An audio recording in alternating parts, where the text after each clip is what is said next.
Islamabad union council चरा 20 में बड़ा इज्तिमा मुख्तलिफ बरादरियों ने आज़ाद उम्मीदवार राजा हाजी मसूद अहमद और उनके पैनल की मुकम्मल हमायत का ऐलान कर दिया। अवामी इज्तिमा में साबिक सेनेटर मुस्तफ़ा नवाज खोखर की आमद पर ज़बरदस्त इस्तकबाल किया गया।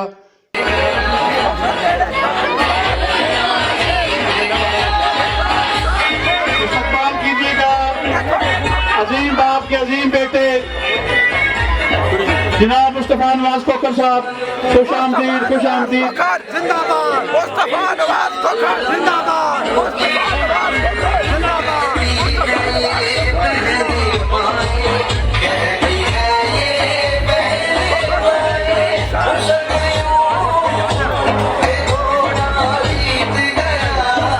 इस मौका पर खिताब करते हुए साबिक सेनेटर मुस्तफ़ा खोखर का कहना था, मेरी सियासत अवामी खिदमत है जो वालिद से विरसे में मिली।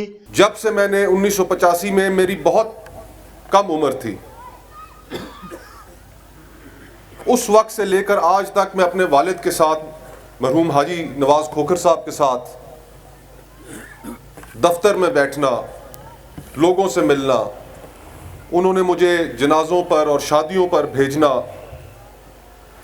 आप में कितने ही ऐसे शनासा चेहरे हैं, कितने मेरे बुजुर्ग यहाँ पर मौजूद हैं, मेरे भाई यहाँ पर मौजूद हैं जो स्टेज पर भी हैं, पिंडाल में भी हैं, कि इतना लंबा अरसा गुजरने के बावजूद जो हमारा साथ है वो कोई 1 साल का नहीं, 6 महीने का नहीं, 5 साल का नहीं, 10 साल का नहीं, हमारा साथ दिहाइयों पर मौजूद है। और आज हम एक खानदान की हैसियत से इस्लामाबाद के अंदर अपनी एक मखसूस शनाख्त रखते हैं।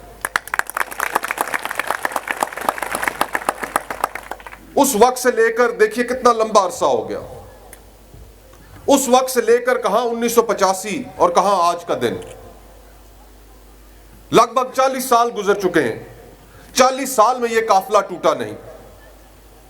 हाजी साहब ने जिक्र किया अपने बुजुर्गों का, और ऐसे कई दोस्त जो उस काफिले में हाजी साहब का जिन्होंने साथ दिया। आज तक इस्लामाबाद में यह मिसाल दी जाती है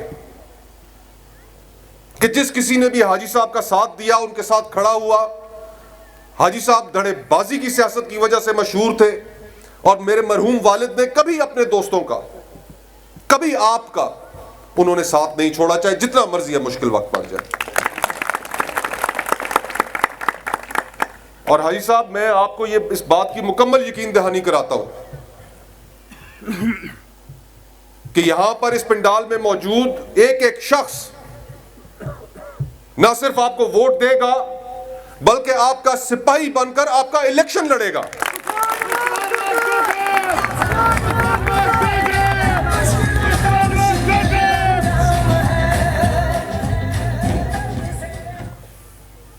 इसी महफिल में जिक्र हुआ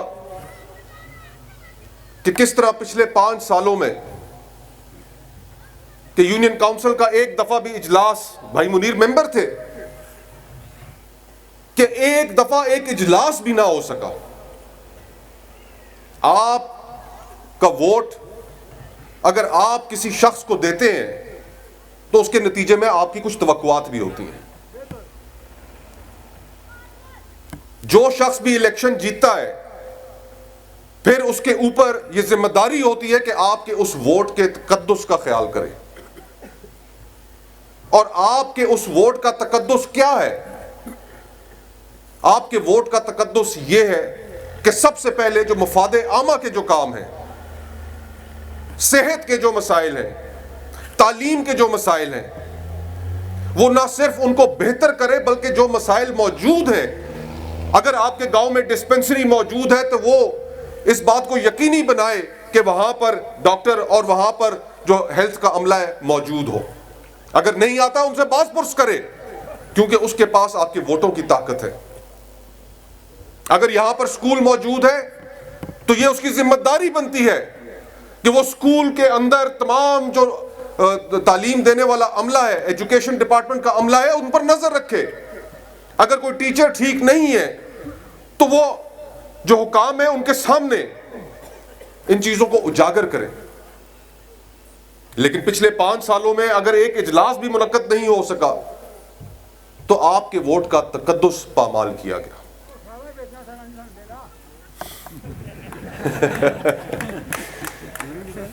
तो गुजारिश ये है कि फिर इंसान को जिंदगी में मसाइल भी पड़ते हैं, कोई तकलीफें भी आ जाती हैं। मुझे पूरा यकीन है कि हाजी साहब शरीफुल नफ्स इंसान है, इनके किरदार में, इनकी शख्सियत पर कोई दाग नहीं, शुक्र अल्हम्दुलिल्लाह। और मुझे पूरा यकीन है कि इंशाअल्लाह इलेक्शन जीतने के बाद हाजी साहब आप तमाम लोगों के इस वोट के तकद्दुस का ख्याल करेंगे, यहाँ पर आपके जो मसाइल हैं उनको हल करने में अपना किरदार अदा करेंगे। मैं आप तमाम यहाँ पर जो मेरे बुजुर्ग मौजूद हैं, मेरे नौजवान भाई मौजूद हैं, मेरी हमेशा कोशिश ये रही कि शुक्र अल्हम्दुलिल्लाह इज्जत और जिल्लत रब्बे कायनात के हाथ में है कि मैं जिस मुकाम पर बैठूं, अगर टीवी का टॉक शो हो, कोई सियासी महफिल हो या कोई ऐसा पॉलिसी साज मीटिंग के जिसके अंदर पाकिस्तान के मफाद के लिए, इस मुल्क, इस माशरे के मफाद के लिए कोई बात करनी पड़े, तो मैंने कभी झिझक नहीं देखी। मैंने हमेशा कोशिश की कि सच्ची बात करूं, और उसके नताइज भी होते हैं, उसकी कीमत भी अदा करनी पड़ती है। लेकिन अल्लाह का शुक्र है कि ये दुनियावी ओहदे, ये आनी जानी चीजें, इनकी मेरे नजदीक कोई अहमियत नहीं है।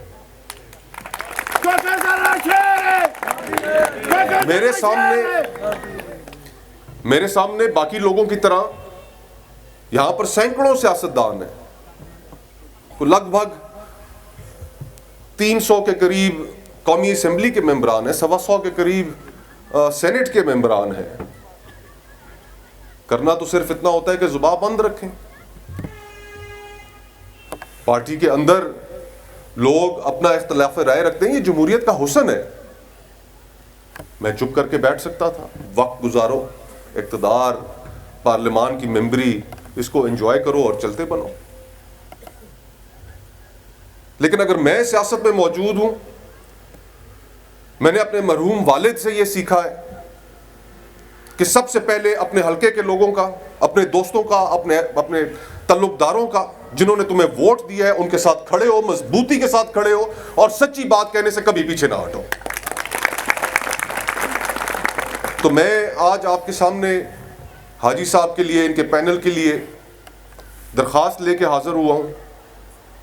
मुझे उम्मीद है कि आप अपने इस बरखुरदार की, अपने दोस्त की, अपने भाई की लाज रखेंगे। इंशाल्लाह यहाँ से कलिया से जो आपका पोलिंग बूथ होगा, उससे आपने तारीखी फतह दिलवानी है हाजी साहब को इंशाल्लाह। इस मौका पर उम्मीदवार चिरा यूनियन काउंसिल 20 हाजी मसूद अहमद खान ने खिताब करते हुए कहा कि तामीर चिरा ग्रुप पूरे इलाके की तरक्की का खां है। अब टीवी पर आपकी टॉक शो होती है तो हमें बड़ा फ़ख्र होता है कि हमारा एक इलाके से हमारा कोई आदमी बोलने वाला है, और आप बैनुल-अक़वामी सियासत पर और पूरे बैनुल-अक़वामी हालात पर नज़र रखते हैं। यकीन करें, ये कोई आपके मुंह की बात नहीं है। हमारे के इलाके के लोग जो है ना, ये आप पर बड़ा फ़ख्र समझते हैं और बिल्कुल हकीकत में तस्लीम करते हैं कि आप इस चीज़ के अहल हैं। आज सुबह मेरी आदत है कि नमाज के बाद मैं फ़ेसबुक में हालात अपनी यूनियन काउंसिल के ज़िले के इलाके के पूरे देखता हूँ। आज सुबह मेरा बेटा जर्मनी में होता है, उसने पोस्ट आपकी उसने लगाई हुई थी, जो आपका इंटरव्यू हुआ है, आपका असूली मौक़िफ़ है। देखें, हमारे मुल्क में सबसे बड़ा मसला ये है कि पार्टी लीडर जो होता है वो गलत बयानी करे या सर, जो मर्ज़ी करे या सर। आप एक इख्तलाफ राय रखते हैं, आप में ज़रूरत है, आपकी ज़रूरत को सलाम। ये मैं अपनी तरफ से नहीं कह रहा, पूरे इलाके, पूरी यूनियन काउंसिल की तरफ से आपको सलाम कि आप में ज़रूरत है, आप में सलाहियत है और आप गलत बात को गलत कहते हैं और सही की तायीद करते हैं। इस इज्तिमा से नमदार जमील खोकर, वाइस चेयरमैन तासीर अली, राजा एहतिशाम एडवोकेट और दीगर ने खिताब किया। प्रोडक्शन टीम के साथ उस्मान अब्बासी, शहरनामा न्यूज़, इस्लामाबाद।